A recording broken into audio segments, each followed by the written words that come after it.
ladies and gentlemen, it's finally here. And it's going back. Well, it already kind of went back, but let me explain, guy. Look.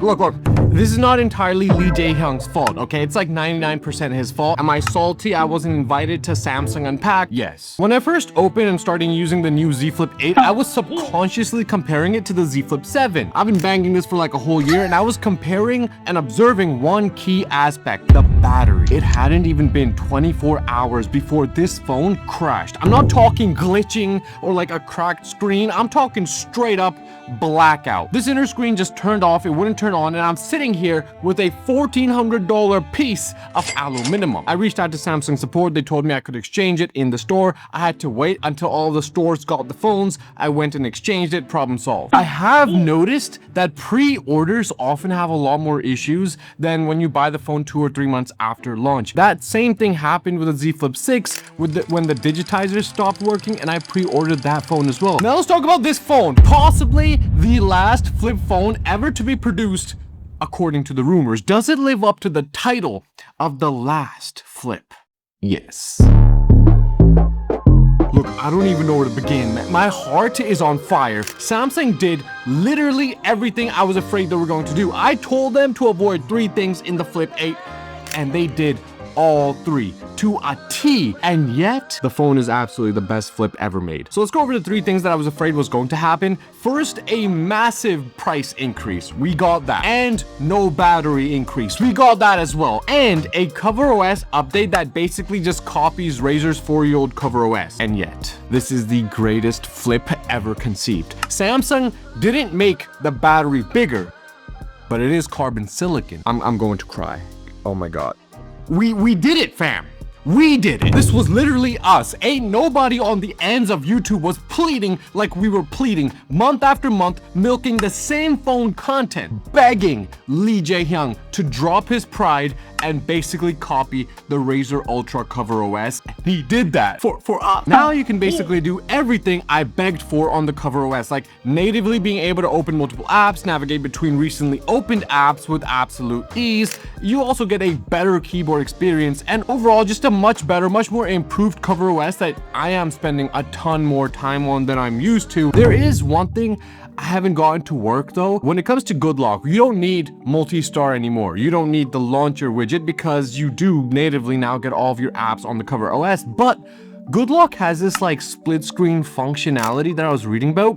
I tried to enable it, but I wasn't able to actually get it to work on the CoverOS. Like, if you guys were able to figure it out, let me know in the comment section below. Maybe I'm just crazy, I don't know. But wait. I think it's time to update the Flip 7, the Flip 6, and the Flip 5 cover screens as well. Let's get to it. So a huge price hike. I'm not even mad. And you want to know why? There's a reason my wakizashi remains sheathed, okay? Wow. There's a reason I didn't buy a ticket to South Korea. Honestly, I understand why I'm not invited to Samsung Unpacked. I understand it. I'm not mad because even though the hardware upgrades are minuscule, the software upgrades are basically copies of other phones, they gave us back the Snapdragon. I'm talking specifically about the Snapdragon 8 Elite Gen 5. The king is home. Except if you're in Europe or SK, in which case, you know, enjoy your free and competent healthcare. I'm gonna enjoy my Snapdragon. The Snapdragon changes the game because the chip by its very nature is fuel efficient. So even if the battery wasn't increased in this new model, it would literally still last longer. The processor plays a huge role in the battery life. Battery capacity and processors go hand in hand. And so far in my week of usage, I have noticed a significant increase in the battery life compared to the Flip 7. This thing was teetering on death every single afternoon. No longer happening. But there is one more thing, perhaps the most important aspect that Samsung has pumped into this phone. One more thing I must mention before we get into some regrets later. They've finally done it. It's a thing we've been begging them to do for about 3 years. Carbon silicon batteries. Yeah, I know it's scary doing something new and different that's only been done by the Chinese, the Taiwanese, the Japanese, the Americans. I mean, hey, I get it, but I knew the Koreans had it in them. Y'all produced solo leveling. Y'all made bulldog noodles, my favorite food on this planet, and finally put carbon silicon batteries in your phones. Now, carbon silicon batteries should do 3 things for you. First, your battery should last longer and structurally be more stable. And lastly, it should be charging a lot faster. So tell me why it's not charging. Why are we still at 25 watt max charge speeds, huh? I thought we were past this, fam. It takes literally like half an hour to get the phone to like 75%, and the last 25 are noticeably slower. My point is, you finally put carbon silicon in this phone, so what are y'all afraid of? Brands like OnePlus were doing 60 watt fast charging back in like 2020, and y'all clowned them with the propaganda for having unstable batteries that would blow up, but you only clowned yourselves. You're still afraid, Samsung, Hyung, of the Note fiasco, batteries blowing up in planes and stuff. Well, you learn and live, fam. Give me my fast charging now. Now that we're here, let's talk about build quality 1 week in. First of all, I love the Z Flip 7 build quality. I glazed it profusely, and somehow, I don't know how, somehow they made the Flip 8 even better. So look, the new folds have this new aluminum backed hinge that feels insanely solid. Like for a hinge that's this thin, it is insanely stable. But while the Flips didn't get this new aluminum hinge, they did get some new, springs and some weaker magnets, all together making it really easy to open. A lot easier actually to open compared to the Z Flip 7, which you had to kind of like pry a little bit. This is actually easier. But honestly, hinge tightness was never really an issue for me. It was actually a sign of a more solid hinge, but now it's just very springy. It's easier to open one-handed, basically. That's what I'm saying. But obviously only the passage of time will tell us if it can actually remain this smooth and this quiet. It's also got the same IP48 rating that we had in the Z Flip 7, so take it to the bathhouse, take it to the trap house, you'll be absolutely fine, no sweat. I never had any water issues with the Z Flip 7, and I'm not expecting any with the Z Flip 8. And the last thing about build quality that I've noticed 1 week in is that it's so much lighter, and it feels even smaller than the Z Flip 7. Now, I know they did make the inner display a little bit smaller. I don't know why. It makes absolutely no sense, but it's literally not noticeable. Typing is still a really nice experience, and the keyboard isn't too narrow at all, and the outer display also remains basically the same. Somehow, the whole phone just feels lighter. It feels even more portable and significantly easier to open, which all adds up. Now, with build quality out of the way, let's talk about gaming and productivity. Yo, we gotta celebrate Snapdragon. Ladies and gentlemen, say that with me, Snapdragon. Fam, what do you all want to do on your phone? It can do it. Snapdragon. This is the best chip at this particular moment in history. You literally cannot fabricate a better chip right now. This has a flagship level chip, flagship level build quality that is in fact more structurally stronger than a regular slab phone. And you might be wondering, how can you say that just 1 week in? The Flip 7 had the most insane build quality. Like, it was a straight tank, okay? This phone would take drop after drop on garage concrete and be pure, pristine. But wait, I was talking about experience. I got sidetracked a little bit. Let me talk about experience. Snapdragon. What do you want me to say? Guys, if you're a student and you want to run split screen, maybe have Chrome on the top with WhatsApp on the bottom, and you're watching a YouTube video in pop out, and the Chrome tab has like 50 tabs, absolutely no problem. Like, this will handle, like, I have nothing to say in the experience department. This will handle whatever you throw at it. Gaming on this beautifully gorgeous inner display with colors that pop out of the display, no problem at all. They just throw me straight into like an army of people, but I'm turning them to straight kebabs, man. I might as well open a shawarma joint at this point. But look at the graphics, okay? Now these guys are cooked, bro. They're cooked. Relax, Gao Shang. You ain't no Lubu, bro. Relax with that. Damn, look at that combo. But guys. This part right here, this is getting hot. This part is getting hot. So when I'm holding it, right? Oh, by the way, if you're wondering.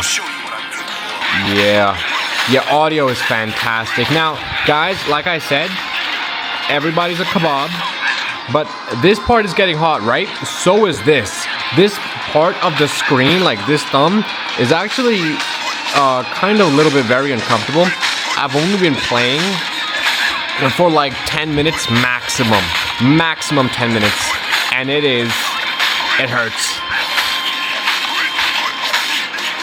All right, back to the show, guys. Back to the show. I'm immersed.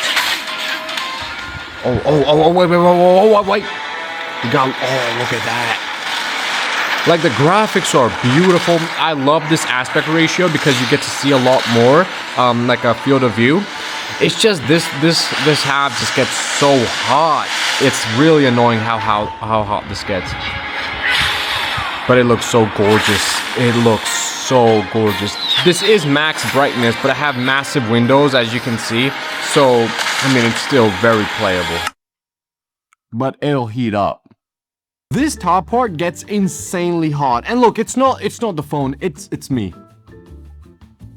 I'm glazing at this point officially. This phone does heat up a lot, and this is more of a legacy issue with the flips, where this top half will start heating up after like 20 minutes of gaming, or you know, if you're charging, that's when it gets really hot. Or if you're on data and you're using Google Maps outside, this gets turned. But there is one moment when it gets seriously hot. Filming in 4K for like 10 minutes or more. Now this is where I want to talk about AI and the camera and performance all at once. And I'll end off with this too, because look, there are a lot of other, you know, things we could talk about, like the speaker and the mic, which are both fantastic. And the built-in sound isolation when you're on calls is fantastic too. Like take a look. I'm blasting myself right now with a fan, okay? So you should hear a lot of fan noise right now. There is no noise cancellation, but I'm about to like basically record into this with the noise cancellation. And now you hear basically me without the background noise. So hopefully you get to see exactly what, or hear what that sounds like. You shouldn't hear that,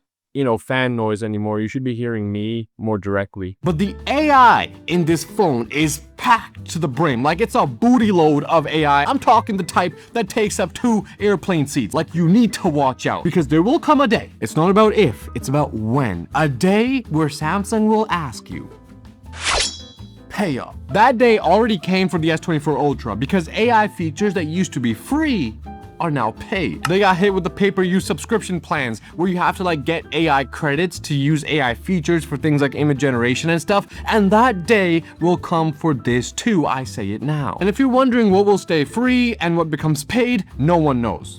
Probably only Lee Jae-hyung, but like, Samsung reserves the right to choose, as it should, being the literal owner of 90% of Korea's GDP or something like that. My point is, there are tons of AI features in this phone, and over the next few videos, I'll go over some of my favorites, like, you know, AI transcripts, one of my absolute favorites. I'll sit in a lecture and record like an audio recording of a lecture for like an hour, take that lecture, turn it into a transcript, feed that transcript into ChatGPT, and just have that make me like 100 test questions based on every lecture. Now I'm not just reviewing passive notes I've taken during a lecture, I'm actively testing myself on lecture material. Like, AI features are really useful if you know what you're doing. But in the next few videos, I will be going over some of my favorite accessories. I got a couple of things incoming, some of my favorite apps and AI features.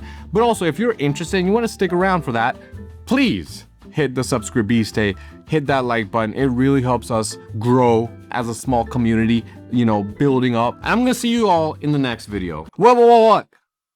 Oh, we forgot to talk about the camera. But you might as well have clicked off. Like, it's got a camera, right?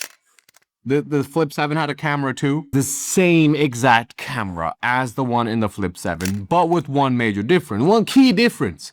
It's got a booty load more of AI enhancements. Like, you can no longer take a picture without AI coming in to clean the noisy spots, black out every dark spot, identify all the signs in the background, and bring out the text, and identify all the faces in the photos and send them to the ID. With all the AI features this phone is getting juiced up with, there's no surprise that instead of real hardware upgrades, Samsung opted for AI upgrades. And those AI upgrades did exactly what you would expect AI upgrades to do. Make the images look less real and more AI. Now, that's not saying the images are bad or unusable. No, they are definitely very usable. You can take cute pics.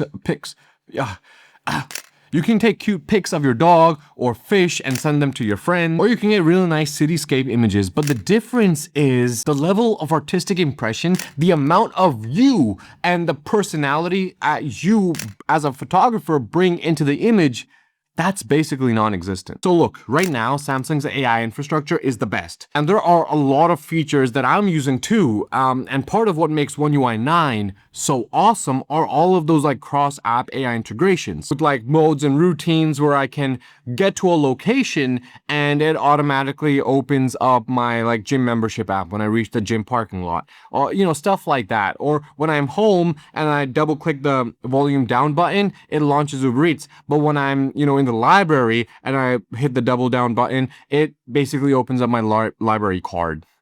I don't know if I don't go to libraries. But I do want to give you guys a few tips, a few camera tips for the loyalists who have watched until now. First, get Good Lock and then download Camera Assistant and set up these settings. Then when you are taking pictures, use the 50 megapixel camera only when you have a lot of light coming. Otherwise, in lower light, switch to the 12 megapixel or 24. And your pictures will actually look better than something taken on the Ultra or the 17 Pro Max. Guys, that's it for this one. I'm gonna see you guys tomorrow for another Fold review, so please stick around for that. And let me know what aspects of the Z Flip 8 you want to see in the next long-term video review. Until then, get some rest.